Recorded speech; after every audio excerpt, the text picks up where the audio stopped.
بسم اللہ الرحمن الرحیم۔ سامعین کرام السلام علیکم ورحمۃ اللہ وبرکاتہ۔ بسم اللہ الرحمن الرحیم۔ معرفِ قرآن کے عنوان سے آج کا ہمارا موضوع ہے کہ قرآن مجید اور دوسری آسمانی کتابوں کا تقابلی جائزہ۔ یہ تو جب ہم کسی بھی مسلمان سے سوال کرتے ہیں کہ آپ یہ بتائیے کہ آسمانی کتابیں کون کون سی ہیں، تو بلا فاصلہ جواب دیتا ہوا نظر آتا ہے کہ توریت، زبور، انجیل، قرآن اور صحف ابراہیم۔ سوال یہ پیدا ہوتا ہے کہ اس میں کون سی کتاب سب سے افضل اور معتبر جو اب تک ہمارے ہاتھوں میں باقی ہے یا ہم تک پہنچی ہوئی ہے۔ جب ہم آسمانی کتابوں کا قرآن مجید سے تقابل کرتے اس کا جائزہ لیتے تو ہم یہ پاتے ہیں کہ قرآن مجید ایک ایسی واحد کتاب ہے جو ابدی معجزہ کہلاتی ہے، اور ہم مسلمانوں کا طرح امتیاز یہ رہا ہے کہ یہ کتاب ہمارے ہاتھوں میں ہے۔ یہودیوں کے سلسلے میں یہ پایا جاتا ہے کہ انہوں نے صرف پڑھا اور سنا ہے کہ حضرت موسیٰ علیہ السلام کی ذات والا نے دریائے نیل پر اپنے عصا کو مار کر اس میں راستہ بنایا تھا، یا عیسائیوں نے یہ سنا اور یہ پڑھا ہے کہ حضرت عیسیٰ علیہ السلام کی ذات والا ایک ایسی ذات تھی کہ جن کے پاس ایسا معجزہ تھا کہ جس کے ذریعے سے وہ برس، جذام جیسی بیماریوں کا علاج کیا کرتے ہیں،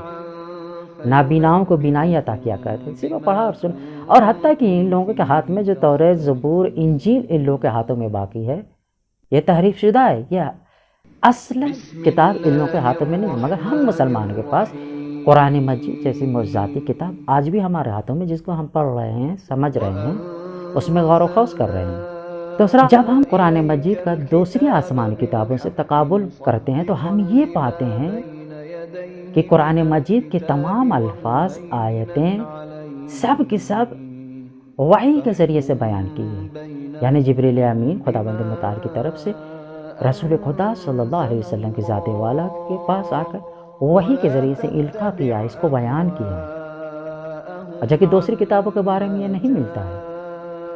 اور سورہ نجم کی آیت میں خداوند متعال کی ذات والا نے رسول خدا صلی اللہ علیہ وسلم کے سلسلے سے یہ ارشاد فرمایا کہ وَمَا يَنْطِقُ عَنِ الْهَوَىٰ إِنْ هُوَ إِلَّا وَحْيٌ يُوحَىٰ، کہ میرا حبیب تو گفتگو ہی نہیں کرتا ہے، بات ہی نہیں کرتا، مگر یہ کہ وہ وحی کے ذریعے سے گفتگو کرتا، یعنی قرآن کے سلسلے سے یہ پایا جاتا ہے جو کچھ بھی قرآن میں سب کی سب وحی کے ذریعے سے، حتیٰ کہ رسول خدا صلی اللہ علیہ وسلم کی ذات والا نے اپنی طرف سے اس میں کچھ بھی اضافہ نہیں کیا ہے۔ تیسرا، جب تقابل ہم کرتے ہیں تو ہم یہ پاتے ہیں کہ قرآن مجید عالمین کے لیے، جہان کے لیے ہدایت بن کر آئی ہے، یعنی کسی قوم، قبیلے، فرقے سے مخصوص نہیں ہے۔ شہر رمضان الذی انزل فیہ القرآن ھدی للناس وبینات من الھدی والفرقان، ھدی للناس یعنی لوگوں کی ہدایت کے لیے آئی، یعنی مخصوص نہیں ہے۔ جبکہ توریت ہوئی، زبور ہوئی، انجیل ہوئی یا صحف ابراہیم ہوئی، وہ سب مخصوص تھے، اور قرآن مجید مخصوص قوم، فرقے، قبیلے کے لیے نہیں ہے۔ چوتھا، جب ہم قرآن مجید کا دوسری آسمانی کتاب سے تقابل کرتے ہیں، اس کا تقابلی جائزہ لیتے ہیں، ہم یہ پاتے ہیں کہ خداوند متعال نے قرآن مجید کے سلسلے سے سورہ ہجر کی آیت نمبر 9 میں یہ ارشاد فرمایا کہ اِنَّا نَحْنُ نَزَّلْنَا الذِّکْرَ وَإِنَّا لَهُ لَحَافِظُونَ، کہ ہم نے اس ذکر کو، یعنی ہم نے اس قرآن مجید کو نازل کیا اور ہم ہی اس کی حفاظت کریں گے۔ جبکہ دوسری کتب سماوی کے بارے میں ایسا نہیں ملتا ہے، نہ توریت کے بارے میں، نہ زبور کے بارے میں، نہ انجیل کے بارے میں، نہ دوسری آسمانی کتابوں کے بارے میں ایسا نہیں ملتا ہے کہ جس کی ذمہ داری خود خداوند متعال نے لیا ہو کہ اس کو ہم تحریف ہونے نہیں دیں گے۔ یہ صرف قرآن مجید کے سلسلے سے ملتا ہے۔ اور پانچواں جو سب سے بڑھ کر ہم بیان کرنا چاہیں گے وہ یہ ہے کہ قرآن مجید کو مصدق یعنی تصدیق کرنے والی کتاب بیان کی گئی ہے، اور مہیمن کے نام سے یاد کیا گیا، یعنی امین، شاہد، محافظ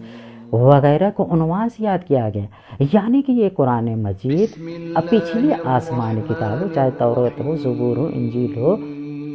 اس کی تائید کرتی ہے، تصدیق کرتی ہے، اس کی شاہد ہے، اس کی محافظ ہے، اس کی مہیمن ہے۔